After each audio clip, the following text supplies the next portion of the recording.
এই দেখুন বরিশাল বগুড়া রোডের বরিশাল শহরের অবস্থা। একটু বৃষ্টি হলেই পুরো একবারে বরিশাল শহর তলিয়ে যায় পানির নিচে।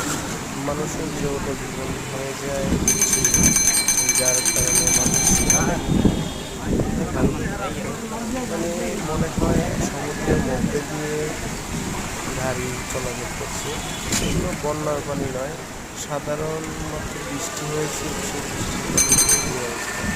এতে আসলে বরিশাল শহরে যে পয় নিষ্কাশন ব্যবস্থা অনেক দুর্বল, কারণ এখানে বর্তমানে কোনো মেয়র দায়িত্ব নেই এবং বরিশালের কাজকর্ম কাজকর্ম সেগুলো স্থগিত হয়ে আছে। এই কারণে মানুষ অনেক মূলত এখানে ড্রেনেজ ব্যবস্থা খুবই সুন্দর, যার কারণে এই রাস্তার মানুষের অবস্থা কি দেখেন?